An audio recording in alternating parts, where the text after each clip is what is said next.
All right, so my name is Kevin O'Brien, and today I'm going to be talking about Gillette's most dangerous marketing decision to date. So when we think about who Gillette is, we usually think about general grooming products, whether that's deodorant, whether it's even razor blades or shaving cream. Usually Gillette is that main brand.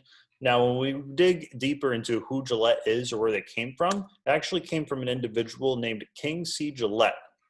And the company was founded back in 1901, specifically in Massachusetts. So what's kept Gillette so relevant for such a long time? Back in 1901, we're still hearing the same brand up until the year 2020. So to answer this question, we should think about shaving tools. So before even 1900s, the primary tool that was used to shave was the straight razor. And the issue with the straight razor is that it was very easy to cut yourself with. It wasn't necessarily a tool that you could pick up in one day and know how to use perfectly, especially without hurting yourself. And because of this, it ended up being a tool predominantly used to license barbers or barbers in general.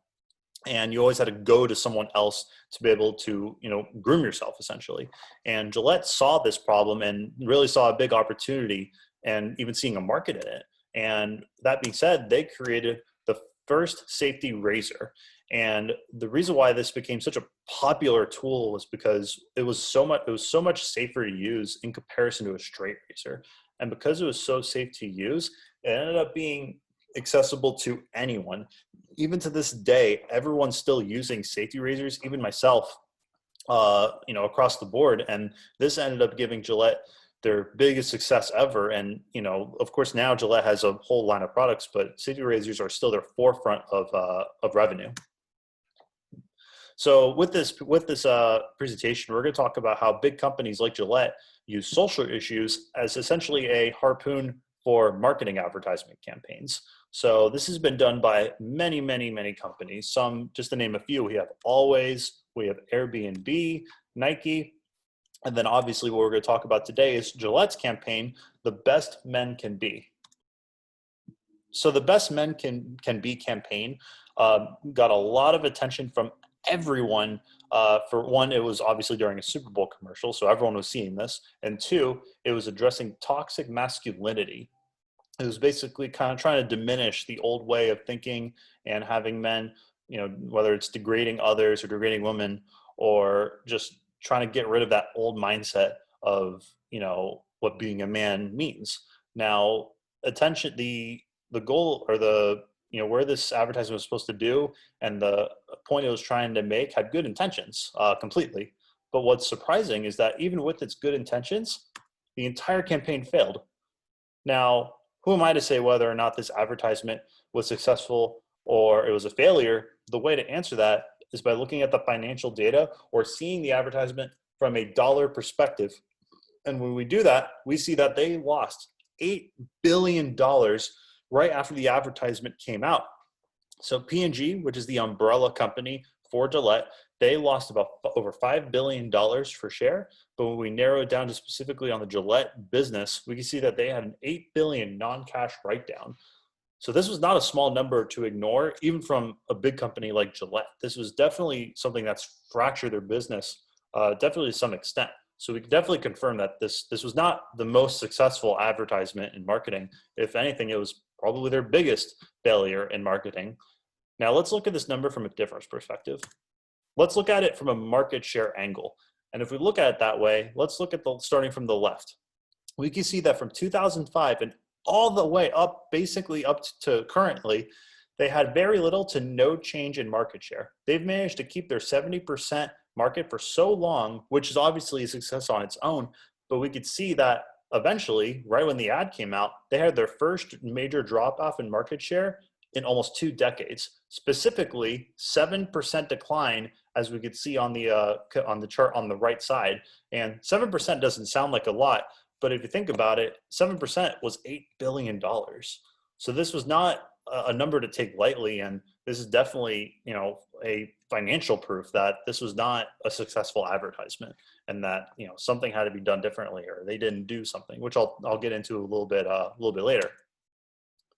And that number was a perfect correlation to the social data of this advertisement or what the people thought of the company after it launched. And right when it did launch, a very popular term came out called boycott Gillette, where below we see a handful of tweets where a lot of guys thought that this was, an attack on men, or it was an anti-men commercial, and it was definitely not favored by predominantly male adults, which is Gillette's biggest customer pool. And we could definitely, the claim can be made that because of this is what caused them to lose so much money from this campaign. And these are a couple other things that men have, or people in general have said about the campaign. Like I said earlier, they thought it was anti-men. They thought it was generalizing all guys to have toxic masculinity. They thought it was, a lot of people even thought it was inaccurate. They thought that maybe bullying wasn't narrowed down to just specifically men.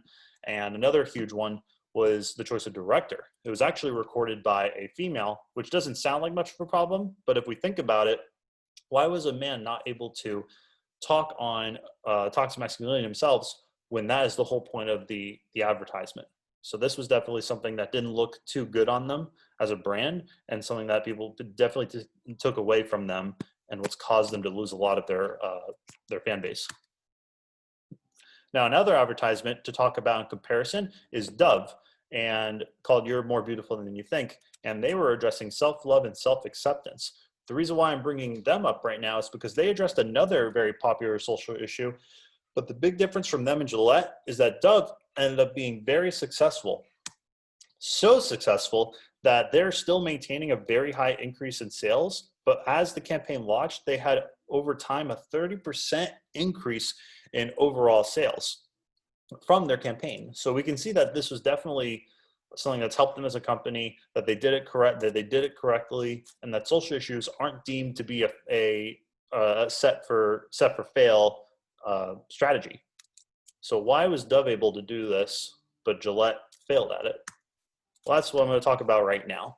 So a couple of things that Gillette probably could have done better or have done differently was definitely brand image, clear messaging, and controlled narrative.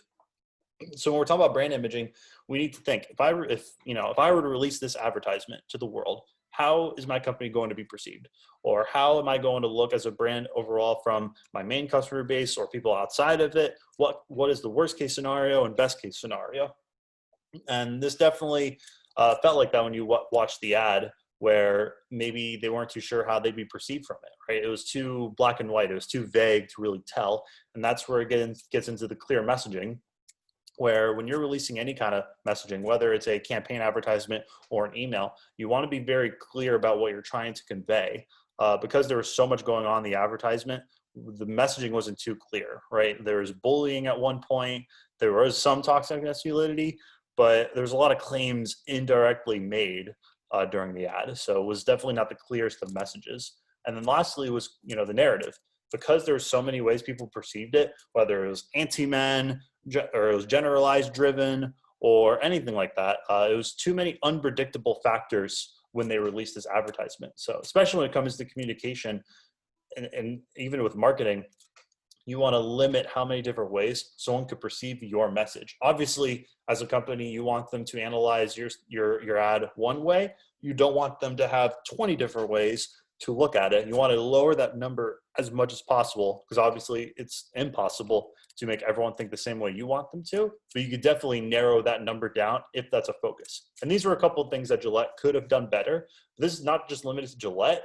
Other future companies can do this as well, or even companies that I might be involved in. This is essentially benchmarks of what marketing advertisement campaigns can do to get a much more successful outcome similar to Dove. And these are a few references I've used for this report. And that is my business presentation on Gillette. Thank you.